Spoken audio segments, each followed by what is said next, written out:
Oratio Imperata para sa COVID-19. Mahabagin at mapagmahal na Ama, nagsusumamo kami sa iyo upang hilingin ang iyong patnubay laban sa COVID-19 na nagpapahirap sa marami at kumitil na ng maraming buhay. Tunghayan mo kami ng may pagmamahal at ipag-adya kami ng iyong mapaghilom na kamay mula sa takot sa karamdaman at kamatayan. Itaguyod mo kami sa pag-asa at patatagin sa pananampalataya. Gabayan mo ang mga dalubhasang naatasan na tumuklas ng mga lunas at paraan upang ihinto ang paglaganap nito. Nagpapasalamat kami sa mga bakunang naisulong sa patnubay ng iyong mga kamay. Pagpalain mo ang aming mga pagsisikap na mawakasan ng mga bakuna ang pandemya sa aming bayan. Patnubayan mo ang mga lumilingap sa may sakit upang kanilang pagkalinga ay malakipan ng husay at malasakit. Pagkalooban mo sila ng kalusugan sa isip at katawan, katatagan sa kanilang paninindigang maglingkod at ipagsanggalang sa karamdaman. Itinataas namin ang mga nagdurusa. Makamtanawa nila ang mabuting kalusugan. Lingapin mo rin ang mga kumakalingas sa kanila. Pagkamitin mo ng kapayapaang walang hanggan ang mga pumanaw na. Pagkalooban mo kami ng biyaya na magtulong-tulong tungo sa ikabubuti ng lahat. Pukawin mo sa amin ang pagmamalasakit sa mga nangangailangan. Sa pagdamay at malasakit namin sa bawat isa, malampasan nawa namin ang krisis na ito at lumago sa kabanalan at pagbabalik loob sa iyo. Hinihiling namin ito sa pamamagitan ng Hesukristo na nabubuhay at naghaharing kasama mo at ng Espiritu Santo, iisang Diyos, magpa sa walang hanggan. Amen. Dumudulog kami sa iyong patnubay, mahal na Ina ng Diyos. Pakinggan mo ang aming mga kahilingan sa aming pangangailangan at ipag-adya mo kami sa lahat ng kasamaan. Maluwalhati at pinagpalang Birhen. Amen. Mahal na Birhen, mapagpagaling sa may sakit, ipanalangin mo kami. San Jose, ipanalangin mo kami. San Rafael Arcangel, ipanalangin mo kami. San Roque, ipanalangin mo kami. San Lorenzo Ruiz, ipanalangin mo kami. San Pedro Calungsod, ipanalangin mo kami.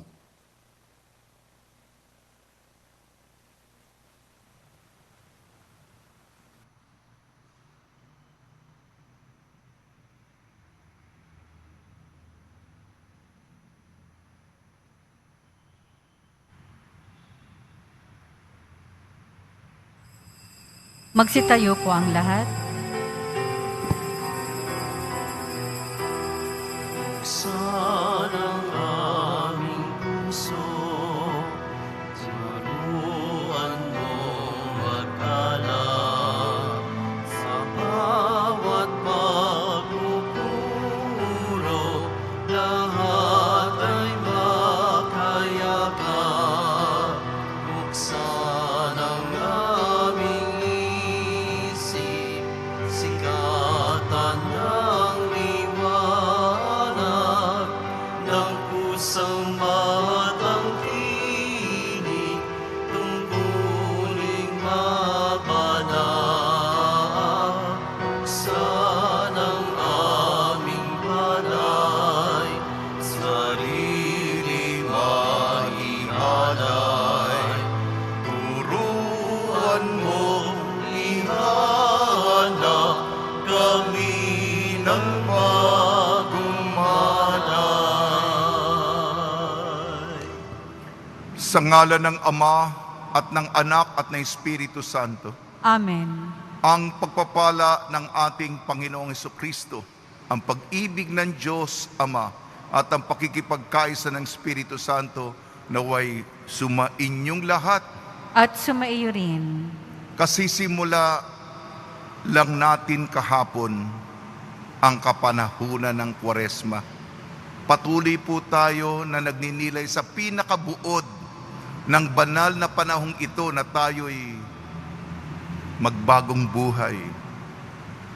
Sikaping mahalin ng Diyos na may dalisay na damdamin para sa Kanya at ipagdasal ang ating mga kapwa, lalong-lalo na ang mga nangangailangan ngayong pandemya. Mga kapatid, tinipon tayo bilang kaanib ng angka ng Diyos, kaya dumulog tayo sa mawaing Panginoong nagpapatawad ng lubos. Sinugong tagapagpagaling sa mga nagsisisi, Panginoon, kaawaan mo kami. Panginoon, kaawaan mo kami. Dumating na tagapag-anyay mga makasalanan ay magsisi, Kristo, kaawaan mo kami. Kristo, kaawaan mo kami. Nakaluklok ka sa kanan ng Diyos Ama para ipamagitan kami, Panginoon, kaawaan mo kami. Panginoon, kaawaan mo kami.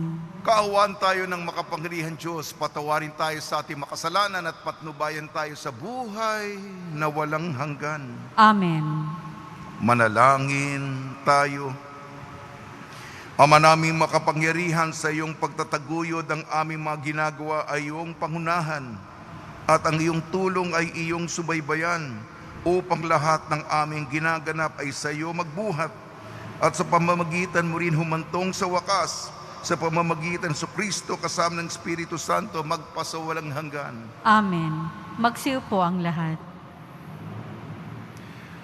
Pagbasa mula sa aklat ng Deuteronomio. Sinabi ni Moises sa mga tao, "Nasa inyo ngayon ang kapasyahan.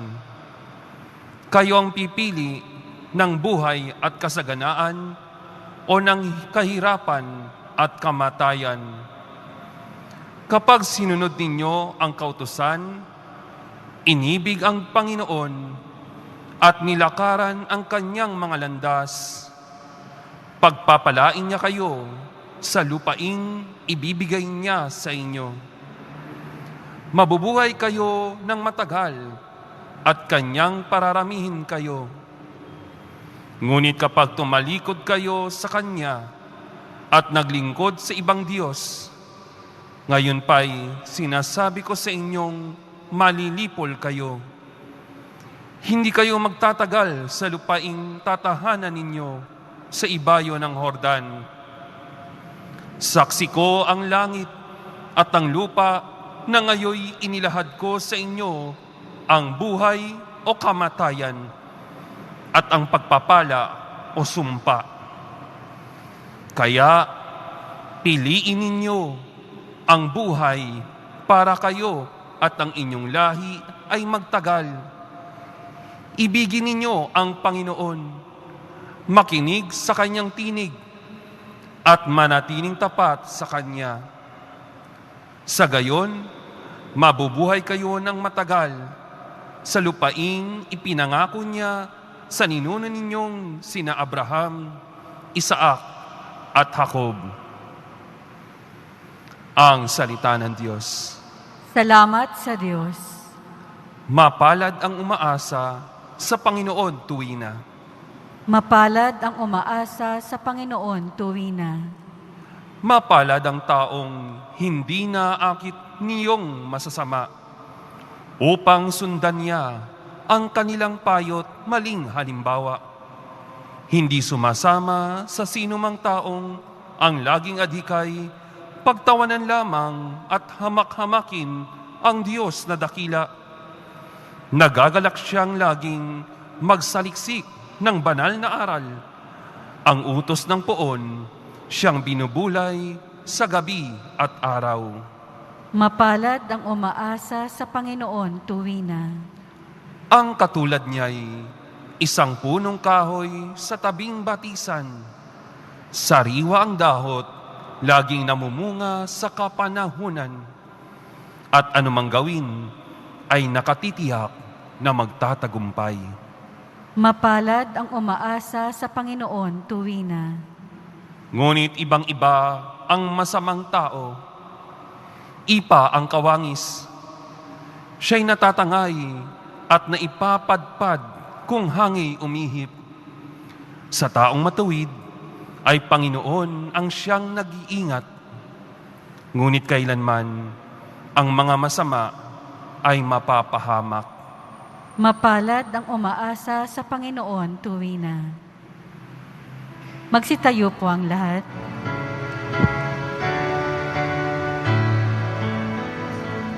Nagpupuri kami sa'yo, Panginoong Jesucristo. Nagpupuri kami sa'yo, Panginoong Jesucristo. Sinabi ng pumahal, kasalanan ay talikdan, pagsuway ay pagsisihan,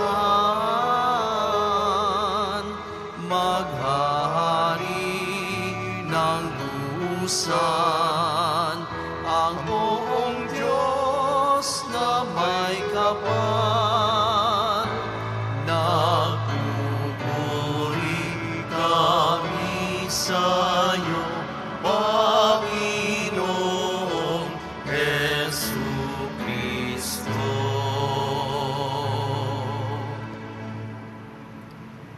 Sumainyo ang Panginoon. At sumaiyo rin. Ang mabuting balita ng Panginoon ayon kay San Lucas. Papuri sa iyo, Panginoon. Nung panahon yon, sinabi ni Jesus sa kanyang mga alagad, ang anak ng tao dapat magtiis ng maraming hirap.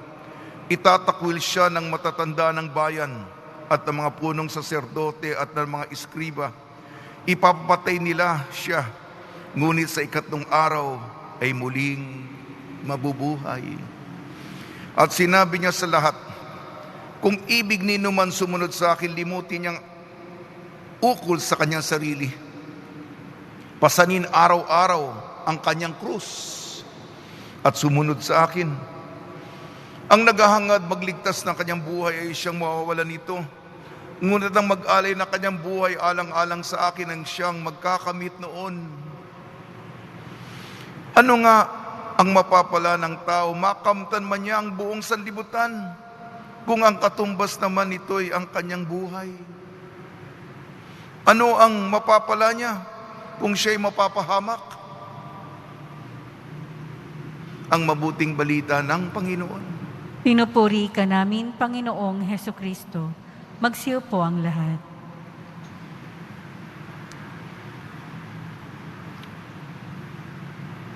Sa pagpasok natin sa kapanahunan ng Kwaresma, binabati po namin kayo sa pagpapala, pagbibindisyon, pagbibiyaya, pagkakaloob ng napakaraming grasya mula sa ating butihing Poong Senyor.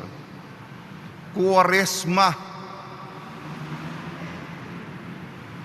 Nandun pa rin po tayo sa pandemya. Di ba? Nandun tayo sa general community quarantine. Matagal na tayo. Quarantine. Galing po ito yung kwarentina. Kasi noon, may pandemya noon.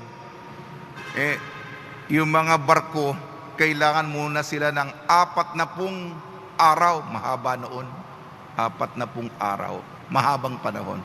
Upang sila'y mag-isa at hindi makahawa o mahawaan. Mahabang panahon at nakakapag-isip-isip tayo. Tumitigil muna tayo. Sa ating unang pagbasa, aklat ng Henesis, pinapaalala ng leader na si Moises sa mga tao. Una, piliin ang buhay. Pangalawa, mahalin ang Panginoon. Kasi pinipili yung pagpatay. pinipili ang pagkitil ng buhay ng iba. Pinapatay ang tao hindi nga sa katawan, pero may psikolohikal. Pinatay mo naman ang kapwa mo sa isip. Piliin ang buhay. Ibigin ang Panginoon. Sana po ay nakikinig kayo sa mga sinasabi sa loob ng misa, sapagkat sa labas, ang lakas ng tukso. May Diyos pa ba? Napakasekular ng mundo ngayon. Na-impluwensyahan tayo, lalo na sa social media. Yung iba hindi na naniniwala sa Diyos. Bakit? Tinatamaan ba sila ng kidlat? May Diyos ba? Paalala sa atin, baka nakakalimutan na natin o nahahatak na tayo sa pag-iisip na mali ng sekular na lipunan. Piliin ang buhay. Mahalin ang Panginoon. Sa ating ebanghelyo ayon kay San Lucas, gayon din. Hindi ito bago. Ang anak ng tao kailangan magbata ng hirap. Siya'y mamamatay. Ngunit sa ikatlong araw, mabubuhay na mag-uli. Ito po ang tinatawag na misteryong Pascual. Sa Ingles, Paschal Mystery, Passion, Death, and Resurrection. Batay po doon sa propesya ni Jesus. Sa Kanya yun. At kung tayo mga tagasunod niya,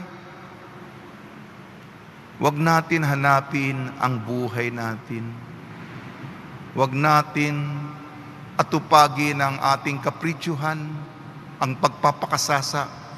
Kung gagawin niyo yan, mawawala ang buhay. Anong mapapala ng tao? Makuha mo ang buong mundo. Mawala naman sa iyo ang iyong kaluluwang buhay mo. Nakuha mo lahat ng mga material na bagay. Ngunit sa dulo, kapahamakan. Limutin ang sarili. Pasanin ang krus na ipinagkaloob sa iyo. Yung iba sa atin, mas mabigat. Yung iba, mas magaan. Wag na tayong gumawa ng komparison. O bakit siya mas magaan? Bakit ako? Yan na naman tayong litanya, yung mga drama na natin. Titingnan naman tayo sa kabila natin. Ang tinutukoy dito, ang Diyos at ikaw sa Kwaresma. Tayo inggit. Tapos kung ano na. Linisin po natin ang ganyang pag-iisip na laganap sa ating puso. Nakakaagnas, nakakasira, nakakatunaw. Yan ang mga invisible, yan ang mga bagay natin, hindi natin nakikita, pero nangyayari. At kung nangyayari yan, ay denial. Ako, okay lang ako. Pero sa totoo lang, harapin natin ang Diyos. Sige na po. Kung tayo'y nagkasala tungkol dito, pagsisihan natin ang ating mga kasalanan, lalong-lalo na ang pagiging arugante o mayabang. Ang pinakamabigat na kasalanan ay yung yabang, yung pride, yung pagkamakasarili. Inuuna ang sarili kaysa Diyos. Nasa pedestal ang ating sarili. Ngayong Kwaresma, ilagay natin ang lahat sa tamang lugar. Ang sarili ay kalimutan at dakilain, mahalin ang Diyos.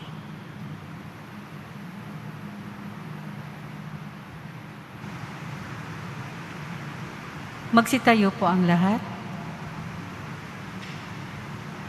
Minamahal ko mga kapatid, tinatawag tayo ng Panginoong Hesus upang sumunod sa Kanya.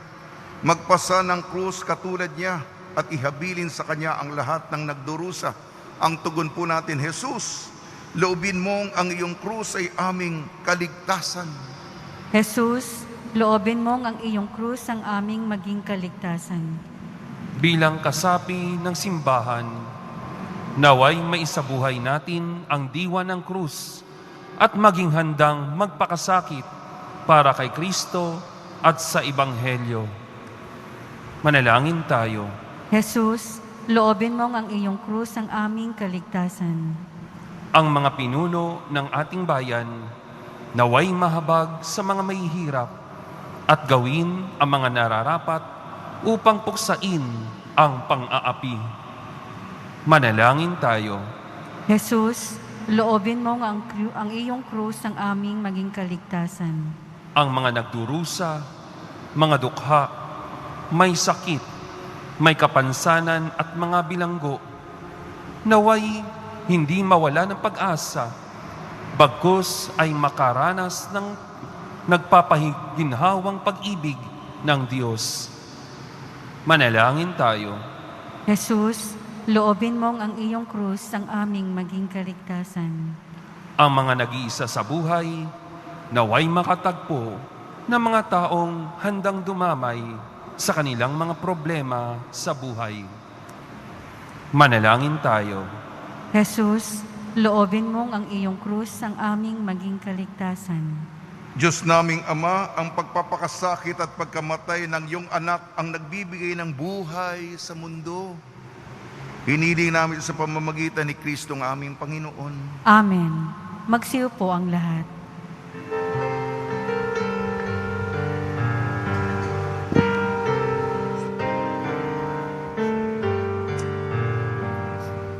Buhay pagmamahal, alak at tinapay, sana'y tanggapin mo amang mapagmahal. Ngayon sa iyong hapag, kami nag-aalay,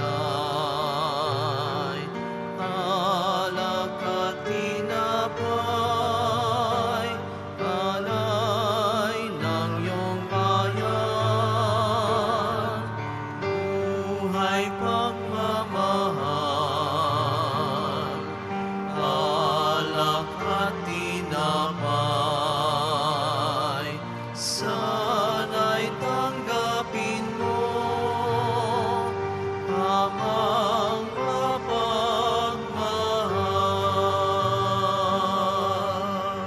Magsitayo po ang lahat. Manalangin kayo mga kapatid upang ang ating paghahain ay kalugdan ng Diyos amang makapangyarihan. Tanggapin nawa ng Panginoon itong paghahain sa iyong mga kamay, sa kapurihan niya at karangalan, sa ating kapakinabangan at sa buong sambayanan niyang banal. Ama namin lumikha, tunghayan mo ang mga alay naming sa dambana ay nakahain upang ang iyong minagandang loob na ibigay ay aming maihandog sa pagsamba sa iyong ngalan sa pamamagitan sa Kristo kasama ng Espiritu Santo magpasawalang hanggan. Amen. Sumainyo ang Panginoon. At sumaiyo rin. Itaas sa Diyos ang iyong puso at diwa. Itinaas na namin sa Panginoon. Pasalamatan natin ang Panginoong ating Diyos. Marapat na siya ay pasalamatan. Ama namin makapangyarihan, tunay nga marapat na ikaw ay aming pasalamatan sa pamamagitan ng Kristo na aming Panginoon. Binigyan mo kami ng bagong pagkakataon upang ganapin ang paghahanda ngayon para sa pagdiriwang ng muling pagkabuhay. Kaysa ng iyong anak na minamahal, aming inilalaan ang panahon, talino at yaman para ganapin ang iyong kalooban ng kapwa-tao ay lubos na damayan. Sa pagdiriwang namin sa aming pagsilang bilang mga kaanib ng iyong sambayanan, kami iyong pinagkakamit ng katayuang ganap sa pagtatangkilik. Kaya kaysa ng mga anghel na nagsisiawit ng papuri sa iyo, nang walang humpay sa kalangitan kami nagbubunyi sa iyong kadakilaan. Santo, Santo, Santo, Panginoong Diyos ng mga hukbo, napupuno ang langit at lupa ng kadakilaan mo, o sana sa kaitaasan. Pinagpala ang naparirito sa ngalan ng Panginoon, o sana sa kaitaasan. Magsiluhod po ang lahat. Ama naming banal, ikaw ang bukal ng tanang kabanalan. Kaya sa pamamagitan ng Espiritu, gawin mong banal ang mga kaloob na ito upang para sa amin maging katawan at dugo ng aming Panginoong Jesucristo. Bago niya pinagtiis ang kusang loob na maging handog, hinawakan niya ang tinapay. Pinasalamatan kanya, pinaghati-hati niya yon, iniabot sa kanyang malagad at sinabi, "Tanggapin ninyong lahat ito at kanin, ito ang aking katawan na ihahandog para sa inyo."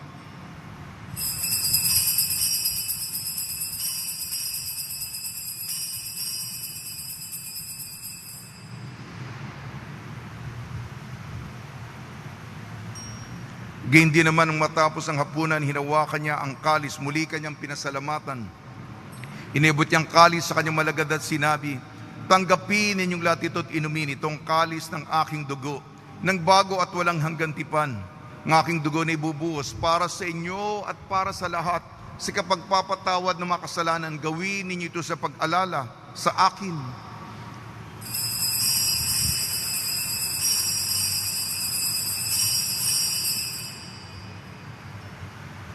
Magsitayo po ang lahat.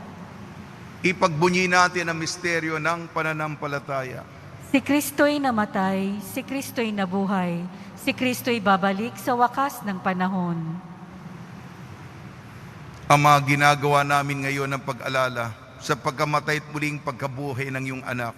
Kaya't inialay namin sa iyong tinapay na nagbibigay buhay at ang kalis na nagkakaloob ng kaligtasan. Kami nagpapasalamat dahil kami minarapat na tumayo sa harap mo para maglingkod sa iyo. Isinasamo namin kami magsasalo-salo sa katawan at dugo ni Kristo ay mabuklod sa pagkakaisa sa pamamagitan ng Espiritu Santo.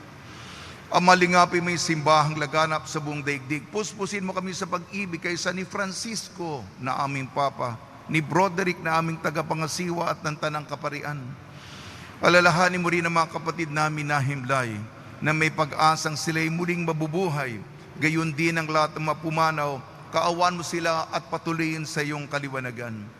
Kaawan mo at pagdapating kami lahat na makasalo sa iyong buhay na walang wakas, kaysa ng mahal na Birhing Maria na ina ng Diyos, ang Nuestra Señora de la Buena Hora, ng kabiyak na puso niyang si San Jose, kaysa ng mga apostol,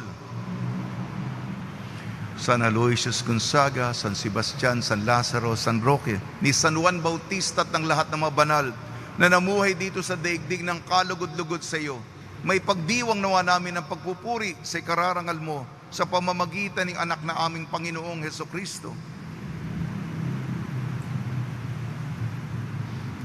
Sa pamamagitan ni Kristo, kasama niya at sa Kanya ang lahat ng parangal at papuri ay sa iyo. Diyos amang makapangyarihan, kasama ng Espiritu Santo, magpasawalang hanggan. Amen. Sa tagubili naman nakakagaling na utos sa turo ni Jesucristo na Panginoon natin at Diyos, ipahayag natin ng lakas loob. Ama namin, sumasalangit ka, sambahin ang ngalan mo, mapasa amin ang kaharian mo, sundin ang loob mo dito sa lupa para nang sa langit. Bigyan mo po kami ngayon ng aming kakanin sa araw-araw, at patawarin mo kami sa aming mga sala, para ng pagpapatawad namin sa nagkakasala sa amin. At huwag mo kaming ipahintulot sa tukso, at iadya mo kami sa lahat ng masama. Hinihiling namin kami iadya sa lahat ng masama, pagkalooban ng kapayapaan, araw-araw iligtas sa kasalanan at ilayo sa lahat ng kapahamakan.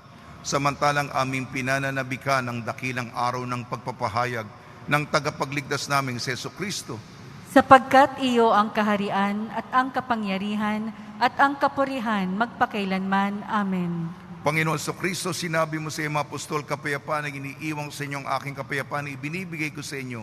Tungyan mo ang aming pananampalataya at huwag ang aming mapagkakasala. At pagkalooban mo kami na kapayapaan at pagkakaisahin sa iyong kalooban, kasama ng Espiritu Santo, magpasawalang hanggan. Amen. Mga kapatid, mga kaibigan, sumainyo po ang kapayapaan ng ating Panginoon. At sumaiyo rin. Magbigayan po tayo ng kapayapaan sa isa't isa. Kordero ng Diyos na nag-aalis ng mga kasalanan ng sanlibutan, maawa ka sa amin. Kordero ng Diyos na nag-aalis ng mga kasalanan ng sanlibutan, maawa ka sa amin. Kordero ng Diyos na nag-aalis ng mga kasalanan ng sanlibutan, ipagkaloob mo sa amin ang kapayapaan. Magsiluhod po ang lahat. Ito ang kordero ng Diyos, ito nag-aalis ng kasalanan ng sanlibutan. Mapalad na mainayayahan sa kanyang piging. Panginoon, hindi ako karapat-dapat na magpatuloy sa iyo, ngunit sa isang salita mo lamang ay gagaling na ako.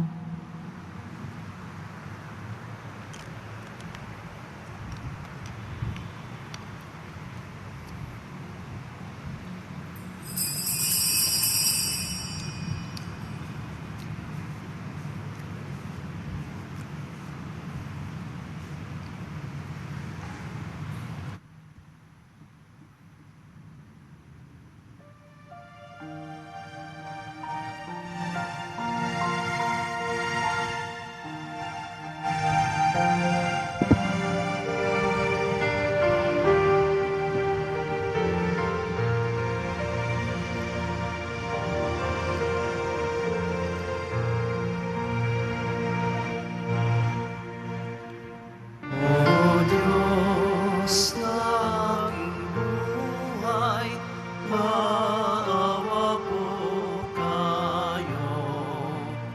Ingatan aming bahay, minsan ay ilayo. Salamat sa pamilya at sa kaibigan, kaloob na biyaya, nawa'y walang hanggan. May sakit pagalingin, hirap ay mapawi. Amin pong panalangin, langit ay mapawi.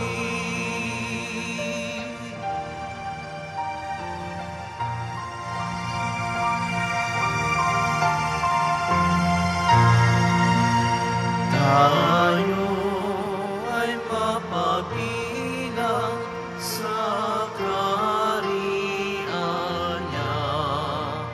Araw ng bagong silang, lugar ng ligaya.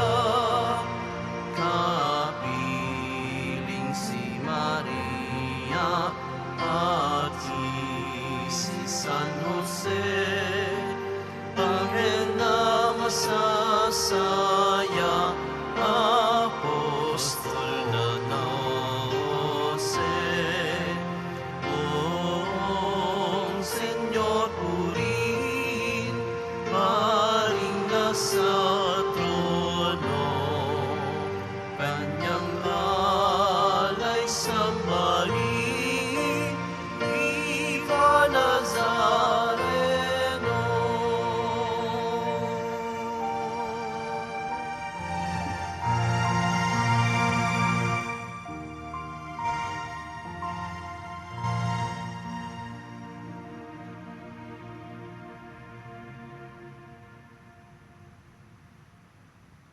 Magsitayo po ang lahat. Manalangin tayo. Ama namin mapagmahal, sa pagsasalo namin sa piging mong banal, ang paghahang ito sa ikapagpapatawad ng makasalanan ay siya rin nawang laging magdulot ng kaligtasan sa pamamagitan sa Kristo kasama ng Espiritu Santo magpasawalang hanggan. Amen. Panalangin kay San Roque. O pinagpalang San Roque, pintakasin ng mga may karamdaman, lingapin mo po ang aming mga kapatid na nasa banig ng karamdaman. Ang iyong pamamagitan ay sadyang makapangyarihan na nung ikay narito pa sa daigdig, maraming gumaling dahil sa pagkantanda mo sa kanila ng kamahal-mahalang krus. Ngayon ikay nilulahati na dyan sa langit, nananalig kami ng iyong pamamagitan ay lubhang magaling. Ialay mo po sa Panginoon Diyos siyaring aming mahinaing, at sa tulong po ninyo ay makamit ang kagalingan ng aming kaluluwa at katawan, pakundangan sa mga hirap at sakit ng Panginoon Kristo at inyong mga panalangin. Amen. Senyor San Roque, panalangin mo po kami upang kami madya sa salot ng COVID-19 at sa mga karamdaman ng katawan at kaluluwa. Senyor San Roque, panalangin mo po kami upang kami madya sa salot ng COVID-19 at sa mga karamdaman ng katawan at kaluluwa. Senyor San Roque, Panalangin mo po kami upang kami madya sa salot ng COVID-19 at sa mga karamdaman ng katawan at kaluluwa. Pagbabasbas sa mga deboto ng kanilang mga kahilingan at dasalan. Mahal na Poong Jesus Nazareno, iniyayag mo sa pamamagitan ng krus ang walang maliw na pag-ibig ng Diyos sa sangkatauhan. Pakinggan mo ang kailingan nyo ang na nagsusumamo sa iyo, makamtanawa nila ang inyong katugunan at tanggapin ang mga kasagutan na may utang na loob na tinatanaw. Basbasan din po ninyo mga daladalan nila mga imahin at dasalan sa pamamagitan ng bendisyon nito. Naway maalala nila mga pangako nila nung sa binyag na ikaw ang iibigan at paglilingkuran bilang Panginoon magpas sa walang hanggan. Amen. Araw-araw po ako nagbibigay ng ulat sa inyo.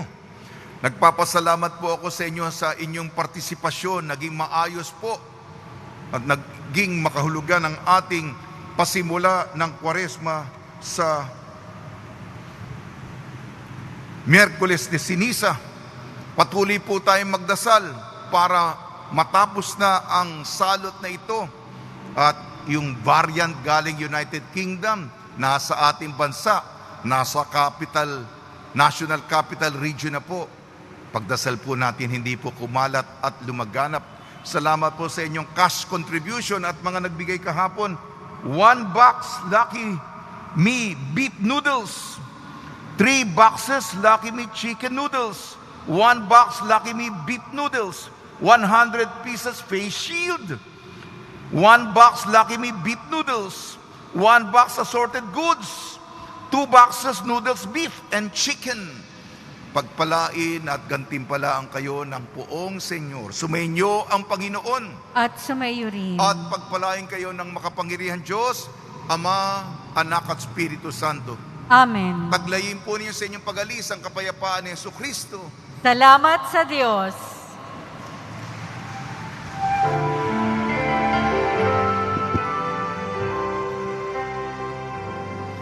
Nuestro Padre Jesus Nazareno, sinasamba ka namin, pinipinto ka namin, aral mo ang aming buhay at kaligtasan. Nuestro Padre Jesus Nazareno, iligtas mo kami sa kasalanan. Ang krusong kinamatayan ay sagisag ng aming kaligtasan.